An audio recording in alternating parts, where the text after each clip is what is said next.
Halo semuanya, balik lagi di channel The Respawn Indonesia. Di video kali ini, gue akan menceritakan alur cerita Naruto The Movie 1 sampai yang ketiga. Dan 3 seri film Naruto yang akan gue bahas berjudul Clash in the Land of Snow, Legend of Stone of Jelal, dan Guardians of the Crescent Moon Kingdom. Dan untuk film Naruto Shippuden The Movie, pasti gue akan buatkan alur ceritanya di video terpisah. Tapi jangan lupa juga untuk subscribe dan like-nya ya.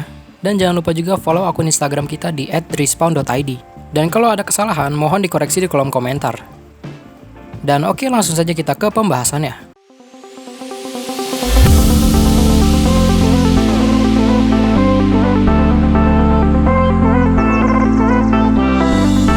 Cerita diawali ketika Naruto menonton sebuah film di bioskop yang dimana film tersebut dibintangi oleh seorang artis bernama Yuki. Singkat cerita, setelah menonton film tersebut, Naruto selalu terbayang-bayang wajah Putri Yuki. Dan secara tiba-tiba, Putri Yuki yang asli pun muncul. Dan di situ, Putri Yuki dikejar oleh beberapa penjaga. Dan singkat cerita, Putri Yuki yang mereka kejar ternyata adalah Sakura yang menyamar dan langsung mengikat mereka.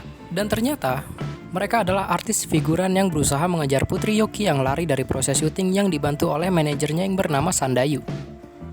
Dan Naruto mengejar Putri Yuki yang asli untuk meminta tanda tangannya. Di tempat lain, Sasuke, Sakura, dan Kakashi dibawa oleh Sandayu ke lokasi syuting. Dan mereka berencana untuk melakukan proses syuting di negeri salju. Dan di situ, Sakura juga bertemu dengan idolanya. Michi-sama! Singkat cerita, Putri Yuki yang menyamar pergi ke sebuah bar untuk mencari ketenangan. Di situ, Naruto masih meminta Putri Yuki untuk menandatangani bukunya. Lalu Kakashi yang lainnya pun datang, dan Kakashi menggunakan Sharingannya untuk membuat Putri Yuki pingsan. Long story short, mereka melakukan syuting di negeri salju. Dan secara tiba-tiba, mereka dihadang oleh 3 orang yang bernama Fubuki, Mizore, dan Nadare. Dan mereka terpaksa menunda proses syuting dikarenakan ada sebuah pertarungan. Singkat cerita, semua kru pun selamat dan mereka memutuskan untuk mencari lokasi lain. Di pelabuhan, Sandayu menceritakan kalau Yuki adalah seorang putri sungguhan dan Yuki hanyalah nama palsu. Dan nama asli dari Yuki adalah Kazahana Koyoki. Di sini gue bakal tetap manggilnya Yuki biar inget. Dan Sandayu yang juga berasal dari negeri salju menceritakan kalau negeri salju berhasil diambil alih oleh adik dari ayah Yuki. Dan adik dari ayah Yuki menyewa ninja bayaran yang menyebabkan ayah Yuki tewas. Dan Yuki pun diselamatkan oleh Kakashi. Long story short, Yuki melarikan diri lagi. Dan Naruto bersama tim 7 pun pergi mencarinya. Dan singkat cerita, Naruto menemukan Yuki. Dan ketika sedang membawanya, tiba-tiba ada sebuah kereta yang mengejar Naruto dan Yuki. Dan di dalamnya ternyata ada adik dari ayah Yuki yang bernama Dotou. Dan di situ Sandayu dan beberapa prajurit negeri salju datang untuk membantu Yuki. Tapi sayangnya mereka semua mati sama senjata laknatnya Dotou, termasuk Sandayu. Singkat cerita, Yuki pun berhasil ditangkap oleh Dotou dan Naruto berhasil mengejarnya dengan mengikat kunainya ke kapal Dotou. Tapi sayangnya Naruto berhasil ditahan dan Yuki pun memberikan kalung kristalnya. Tapi di sini Dotou marah karena kalungnya palsu. Dan sebenarnya, kalungnya berhasil ditukar oleh Kakashi ketika Yuki sedang tidur. Singkat cerita, Naruto yang dipenjara bersama Yuki berhasil kabur, dan di situ mereka bertemu dengan Kakashi lalu memberikan kalung kristal yang aslinya. Long story short, Kakashi dan tim 7 bertemu dengan Dotou, dan Yuki memberikan kalung kristal yang asli, dan Dotou pun pergi.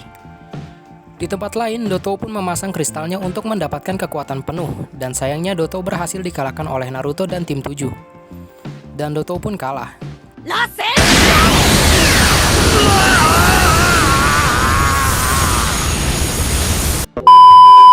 Dan setelah mengalahkan Dotou, daratan negeri salju pun berubah menjadi musim semi. Di kredit scene-nya, kita melihat Yuki memutuskan untuk menjadi seorang ratu sekaligus menjadi seorang artis.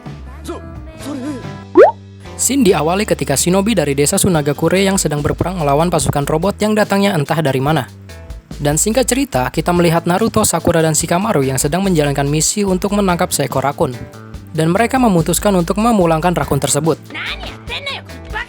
Ketika ingin memulangkan rakun tersebut, mereka diserang oleh pasukan robot.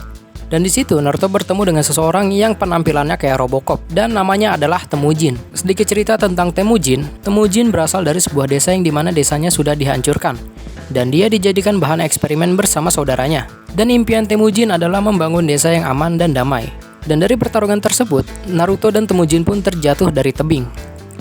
Long story short, Naruto diselamatkan oleh pemimpin karavan bernama Kahiko. Singkat cerita, Naruto dan Temujin pun ikut bersama para kelompok karavan tersebut. Di situ kita melihat ketidakakraban antara Naruto dan Temujin, dikarenakan Temujin menyerang Naruto beberapa hari yang lalu.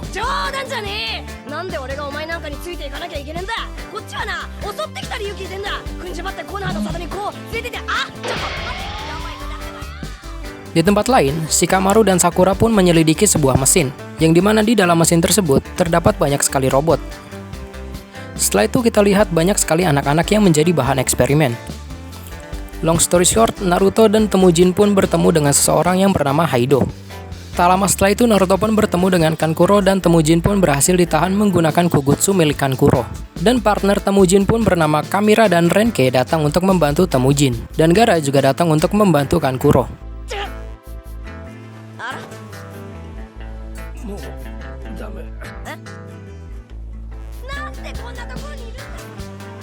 Di tempat lain, karavan Kahiko diserang oleh prajurit Haido bernama Fugai. Dan maksud Fugai menyerang karavan tersebut untuk mencari batu jelal. Diceritakan kalau batu jelal dikatakan mampu menghancurkan setengah benua. Dan Haido ingin menggunakan batu jelal tersebut untuk memerintah dunia. Back to story, Shikamaru dan Sakura pun datang untuk menyelamatkan Kahiko. Singkat cerita, Temujin pergi ke tempat karavan Kahiko yang sudah hancur dan secara tiba-tiba Kahiko ditahan menggunakan Kagemane milik Shikamaru. Dan Shikamaru pun membawa Temujin untuk diinterogasi. Dan Kahiko menjelaskan kalau Temujin berasal dari klan yang sama dengan Kahiko. Dan Kahiko pun menceritakan tentang batu jelal, yang dimana menurut legenda, batu jelal hanya bisa dikendalikan oleh anggota klan dari Kahiko. Dan batu tersebut merupakan sumber kehidupan. Sejak batu itu diciptakan, sumur tidak pernah kering, tumbuhan serta ternak menghasilkan dalam semalam, pohon-pohon juga tidak pernah berhenti berbuah, dan banyak yang awet muda serta tak pernah mati. Tetapi ketika batu tersebut diciptakan, perang terjadi di mana-mana, hanya untuk mendapatkan batu tersebut. Dikarenakan kekuatan yang sangat hebat, setelah terjadi peperangan yang hebat, batu jelal pun disegel dan bersumpah untuk tidak digunakan lagi. Setelah itu, Temujin yang berhasil lepas dari ikatannya pun berhasil membawa Kahiko dan satu orang anak dari kelompok karavan tersebut.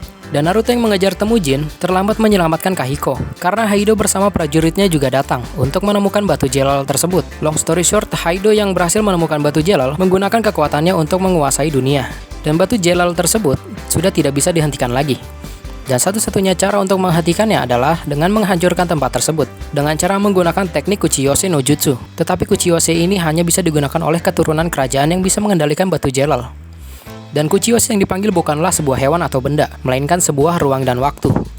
Dan Temujin bersedia untuk melakukannya untuk menebus kesalahannya. Dan ketika sedang menggunakan jurus tersebut, Temujin berhasil diselamatkan oleh Naruto, dikarenakan Naruto tidak mau kehilangan teman lagi. Dan singkat cerita, Temujin memutuskan untuk bergabung dengan karavan Kahiko.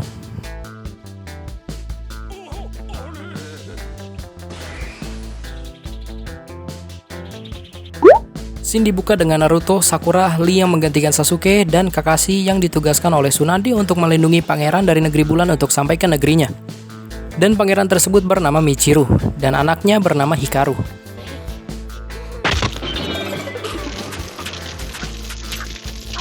Long story short, ketika sampai ke negeri bulan, tidak terlihat satupun penduduk yang keluar. Dikarenakan tempat tersebut sudah diambil alih oleh orang dekat ayah Michiru bernama Sabadaba. Di situ Michiru diserang oleh pasukan Sabadaba dan singkat cerita, Michiru diselamatkan oleh pasukan setia ayah Michiru dan membawanya ke tempat aman. Di tempat tersebut sudah ada ayah Michiru yang dimana setengah dari badannya sudah menjadi batu. Kayaknya nih orang durhaka sama orang tua dulunya. Dan di situ ayah Michiru pun meninggal. Long story short, di malam harinya, Naruto bersama prajurit setia Michiru menyusun rencana untuk membawa Michiru untuk pergi ke luar negeri. Tapi sayangnya mereka diganggu oleh 3 pasukan Sabadaba, yaitu Ishidate, Kongo, dan Karenbana. Di situ sayangnya prajurit Michiru yang bernama Korega terkena jutsu milik Ishidate dan menjadi patung. Dan Kakashi tangannya juga terkena jutsu Ishidate dan menjadi patung. Di situ Naruto berubah menjadi mode Jinchuriki dikarenakan Kongo berusaha menculik Hikaru. Dan di situ mereka memutuskan untuk melarikan diri dengan membawa Michiru. Long story short, Kakashi menyamar menjadi pemain sirkus, yang dimana sirkus tersebut sudah dibeli oleh Michiru. Di tempat lain, Naruto bersama prajurit Michiru dan Hikaru menyusup ke dalam istana. Dan Hikaru diberikan panah sungguhan oleh prajurit Michiru untuk berjaga-jaga. Setelah itu mereka dihadang oleh Kongo dan Karenbana. Kongo melawan Rock Lee dan Karenbana melawan Sakura. Dan dari masing-masing pertarungan tersebut dimenangkan oleh Rock Lee dan Sakura. Singkat cerita, Michiru yang sudah tergantung lalu diselamatkan oleh Hikaru bersama Cham, hewan dari sirkus yang dibeli oleh Michiru. Lalu Naruto yang tak sanggup berdiri karena kakinya dijadikan batu oleh Hishidate. Dan Naruto pun dibantu oleh Michiru dan Hikaru untuk berdiri. Dan Hishidate pun dikalahkan menggunakan Rasengan bulan milik Naruto.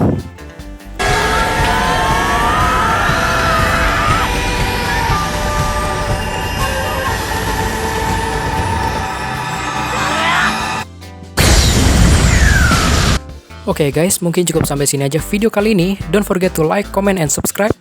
Gua dari The Respawn Indonesia pamit. Goodbye, dadah.